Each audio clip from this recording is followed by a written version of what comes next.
India.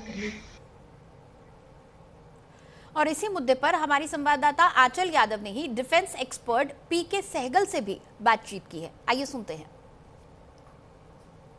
Bharat और America के रिश्ते एक बार फिर से पटरी पर आना शुरू हो चुके हैं। चलिए इसके क्या महत्व है, या फिर अगर रूस से अगर भारत तेल नहीं लेगा क्या नुकसान होंगे, जानते हैं डिफेंस एक्सपर्ट पीके सहगल साहब से।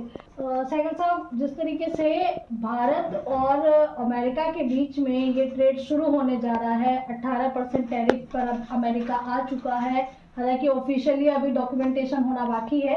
कैसे देख रहे हैं, कितने बदलाव होंगे, क्या फायदा होगा भारत को इससे? देखो, हिंदुस्तान और अमेरिका दोनों दुनिया की बहुत बड़ी डेमोक्रेसीज है और अमेरिका नंबर 1 इकोनॉमी है, हिंदुस्तान नंबर 4 इकोनॉमी है। इन दोनों का इकट्ठा होना बहुत बड़े पैमाने पे हिंदुस्तान को फायदा होगा in terms of job creation, in terms of growth, in terms of innovation.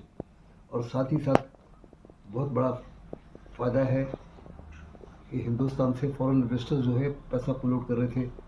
रुपी जो है डॉलर के खिलाफ गिरता जा रहा था। वर्स्ट परफॉर्मिंग करेंसी थी हिंदुस्तान एशिया के अंदर। जो फॉरेन इन्वेस्टर्स हैं वो अपना पैसा जो पुल आउट कर रहे थे वो वापस इन्वेस्ट करना शुरू करेंगे।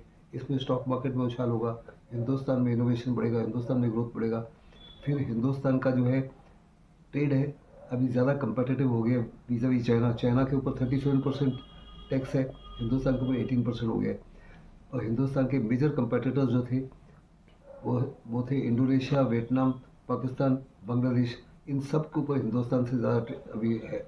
ऐसे में इन सबको झटका लगा है कि हिंदुस्तान को बड़ा फ़ायदा हुआ है।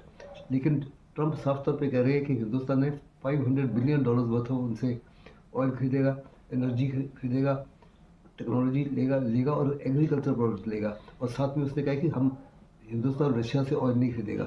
लेकिन ये कितना बड़ा नुकसान होगा? मैं इसी सवाल पे आना चाहती थी कि अगर, क्योंकि देखिए रूस हमारा बहुत पुराना मित्र है, एक रूस ही ऐसा है जिसमें भरोसा किया जा सकता है। अमेरिका, उसमें अप डाउन चलते रहते हैं, भरोसे लायक तो नहीं मानते अमेरिका को लोग। लेकिन अगर रूस से हम ऑयल नहीं खरीदेंगे तो भारत का ये कितना बड़ा नुकसान है, दोस्ती में कितना बड़ा डिफरेंस आ सकता है भारत और रूस की? देखो, जो सोशल ट्रूथ के ऊपर पोस्ट किया है ट्रंप ने, उसमें उन्होंने जिक्र किया कि हिंदुस्तान ने फैसला कर लिया कि रशिया से ऑयल नहीं खरीदेगा। जो उसके जवाब में हिंदुस्तान के प्राइम मिनिस्टर की तरफ स्टेटमेंट आई है, उसमें रशिया के बारे में और ऑयल के बारे में कोई बातचीत नहीं की। मुझे 100% यकीन है कि हिंदुस्तान रशिया से ऑयल खरीदता रहेगा। इसमें किसी प्रकार की कोई कमी नहीं होगी। प्राइवेट सेक्टर जो है, रिलायंस वगैरह ने थोड़ी कमी कर दी है, लेकिन गवर्नमेंट टू गवर्नमेंट जो है वो ट्रेड जारी रहेगी। ट्रंप की उसी माफ़ी का बयान है, जैसे कि वो बार बार कहता रहा कि इंडिया और पाकिस्तान में जो सीज फायर कराया उसके लिए मैं जिम्मेदार हूँ, जबकि हिंदुस्तान कहता है इसमें कुछ नहीं है। हिंदुस्तान की तरफ से इस माफ़ी का कोई बयान नहीं आया, ना तो हमारे प्राइम मिनिस्टर से, ना ही कॉमर्स मिनिस्टर से, ना ही फॉरेन अफेयर्स मिनिस्टर से। और हिंदुस्तान किसी प्रकार से रशिया के साथ अपने रिश्ते नाते बिगाड़ेगा नहीं, क्योंकि बहुत बड़े पैमाने पर डिपेंडेंट है, खास करके डिफेंस के।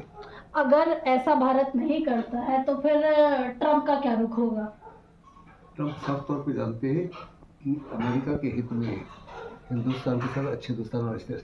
जो नए एम्बेसडर हैं उन्होंने साफ तौर पे उनको नजर आया कि अमेरिका का इस माफी टैरिफ लगाना हिंदुस्तान के लिए, हिंदुस्तान को तो नुकसान नहीं हो रहा। हिंदुस्तान का बड़ा ज़बरदस्त मदर ऑफ ऑल डील्स हुए, यूरोपियन यूनियन के साथ में हिंदुस्तान का डील हुआ है, ब्रिटेन के साथ में हिंदुस्तान का डील हुआ है, ऑस्ट्रेलिया के साथ में, न्यूजीलैंड के साथ में, और 20 और देशों के साथ हिंदुस्तान के FTA फाइनलाइज होने जा रहे हैं, इंक्लूडिंग चिली वगैरह। तो सबसे बड़ा नुकसान हुआ था अमेरिका को।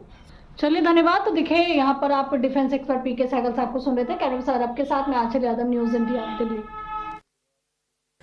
और इसी